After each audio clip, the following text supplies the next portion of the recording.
What would you tell somebody if they're stuck in a routine? What kind of practical strategies would you kind of recommend for incorporating more exploration in their daily life based on what you found in your book, which is called The Explorer's Gene?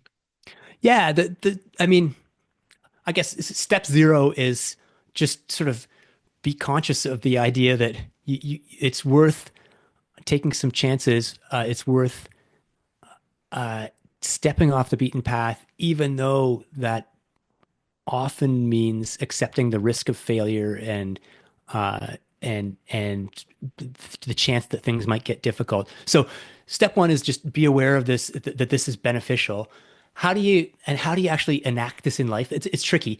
One of the tips that one of the people I spoke to gave is zooming out is a powerful way. Um, we tend to live very narrowly in the moment, and so we're thinking, what are the immediate consequences of this action? What if I should I keep exploiting what I know with a known outcome, or should I explore in this way where I don't know what's going to happen? And that's very unnerving.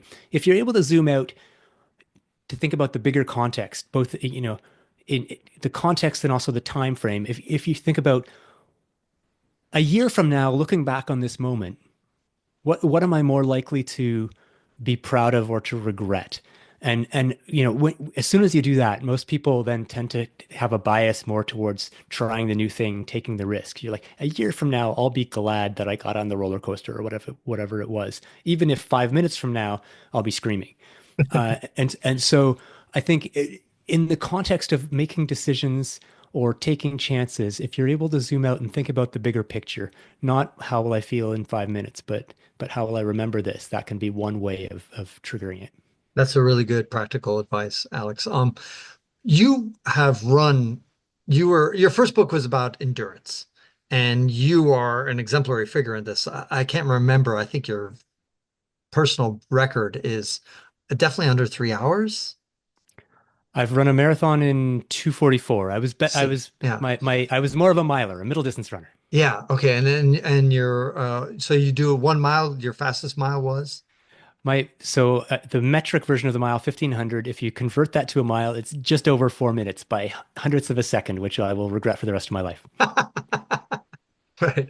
But I mean, amazing. And so your first book was a big hit, all about endurance. Your new book is more about exploration. Is there anything that you learned in writing your new book about the explorer gene that either contradicts or at least challenges in some ways your whatever you learned from writing about endurance? I think so. I think there's a lot of connections between the two topics. Sure.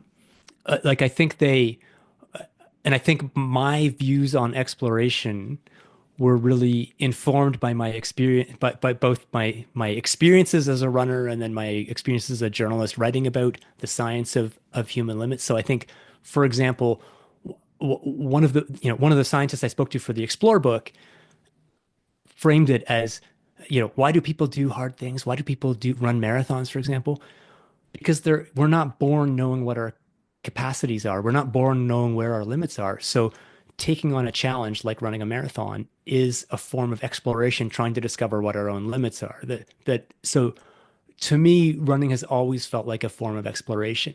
Mhm. Now, in terms of what might have changed or what might have contradicted, I would say I set out on this project imagining that the book would end up with with a title along the line, or a subtitle along the lines of "The Case for Why We Should Explore More," or why you need more exploring in your life. And I think researching the book, I ended up with a more nuanced or maybe more balanced take that exploring is important, but if sometimes if you were to say the opposite of exploring is exploiting, which is how it's sometimes framed, you're either exploiting what you know or exploring what you don't know. Mm. That exploiting is also important too. Like when I kept asking the scientists I interviewed, like what, so like, especially as we get older, where we tend to explore less, like how do we make ourselves explore more? And the answer they often gave was, well, it's not necessarily that you always need to explore more. The goal of exploring is to discover things that give you pleasure. And if you're always moving on to the next thing before you've had a chance to enjoy what you discovered, it's like with the music example, which we talked about earlier. If you're like, I really want to keep discovering new music, but you never listen to the same album twice, you discover new music, but you never actually sit down and put it on and say, yeah, this was the best music I discovered last year, and I'm going to spend an hour listening to it. Then the exploring becomes a little more hollow. So I guess what I'm saying is, I've it gave me a more appreciation for like, yeah, sometimes it's you want to take the time to enjoy what you've discovered in your explorations. I'm always going for the best sorry, the newest restaurant, the different restaurant, not the best restaurant, but just always trying to go new. And if I go to the same restaurant, I'll order a different thing on the menu. Basically, I almost never repeat. It's terrible, but I do listen to songs more than once.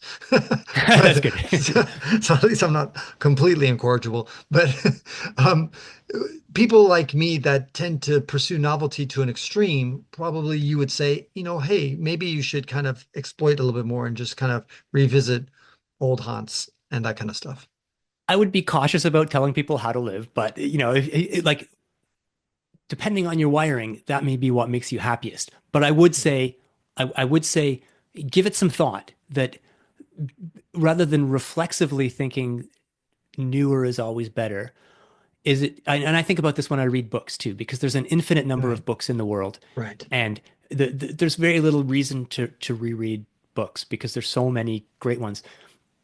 But I Yep. sometimes reread books because there's books that have had a meaning in my life, uh, and that when I reread them, that meaning amplifies. I get more out of them the second time, and so I make a space in my life for that sort of revisiting. So it's worth asking sometimes, I think, should I order the dish that was so good the last time because it was so good? Um, and maybe the answer is no, but I think it's worth keeping. That's what I kind of came away with is that it's not always a failure if you're crawling back into the comfort of something you loved before. Revisiting the topic of nature versus nurture and the explorer gene, looking at your own children, for example, I know it's just one data point, or I guess two data points. Um, but have you kind of sided a little bit more on the conclusion? I imagine that one of your children is far more, has that explorer gene much more than the other, even if they both have it. Maybe they both have that tendency to chase novelty, but one of them just does it even more than the other. What have you concluded? I've definitely been surprised at I've never had kids before, and so I would say I was surprised at how different my kids are. And of course, you can't. It's impossible to disentangle whether the younger child is different from the older child in reaction to the older child or in reaction to Right. how. So it's there's a lot of confounding variables, but I think some of it is clearly they're just wired differently, and I don't want to call my kids out too publicly. One of them is definitely more at this point in her life more exploratory than the other one. But there's we'll see. And I think for me, it was when I was 15 that I went on my first like wilderness trip. It was not something I grew up with, and when I and until that moment, I don't know that I would have realized how much I was going to love it. But some friends wanted to go on a canoe trip, and I went with them, and I realized, and I don't think there's been a year since that I haven't gone on a pretty serious backcountry trip. So it may be that for either one of my kids, they will find the thing that prompts them to want to explore. And I think at some point, whether it's next year or 10 years from now, and I think in a sense that is the best argument for exploring in the broadest sense is that you will never know the thing that makes you happiest unless you encounter it. And if you don't explore enough, there may be things that you will really love that you will never encounter if you just stay on the straight and narrow. Very good point. Hey, I loved your book, Alex. Let's wrap it up and with a question more, I guess, not so much about adventure and outdoorsy stuff, which is most of what my audience cares about, but something about other ways to exercising that muscle, that explorer muscle. And maybe one way is like changing careers or any other things that you could think of that say, hey, this is another way in case you're just not an outdoorsy type person. Here are other ways to kind of uh, tickle that side of you that in case especially for the person who has a tendency to have a lot of fear and just doesn't want to kind of push the envelope at all. What would you say to them? So I think one of the coolest things you can do. So I'm 49 years old, and I'll say, as this in this, let's call it generously middle age, in this part of my life, one of the most powerful feelings is trying something new, learning something that I'm not good at. Because by the time I was 30, I kind of knew the stuff I was good at, and I was good at the stuff I was good at. And so it would have been easy to spend the rest of my life doing only the things that I knew I was good at. But I was lucky enough to stumble into someone convinced me to try rock climbing. In my, I guess it was when I was around 40, and I was terrible at it, and I'm still terrible at it, 10 years later.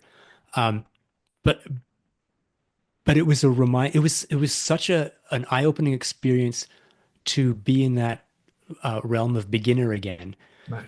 And I'd be lying if I said I don't still feel self-conscious about it when I go to a rock climbing gym and I'm like, man, these 8-year-olds can do all this stuff, and I'm still here, but I don't can't even tell what I'm colorblind, so I don't even know where I'm going on the wall. So it's not all puppies and rainbows learning new things. Like it's just like when we were kids, learning new things is hard, but so valuable and empowering, and just such a reminder that there's so many more things to learn, and it doesn't have to be something physical or something challenging. It can be a hobby of some sort, and so I would encourage everyone to make sure that with each passing decade there's something in their lives that's new that wasn't there in the previous decade.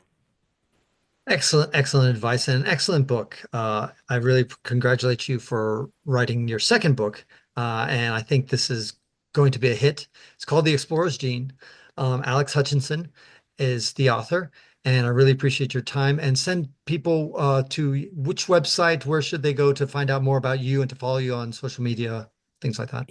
Yeah, probably the best one is alexhutchinson.net. It's got links to books and to social media and stuff. So I couldn't get the .com. Some 11-year-old in New Jersey got it, but Jerk. alexhutchinson.net. Okay, great.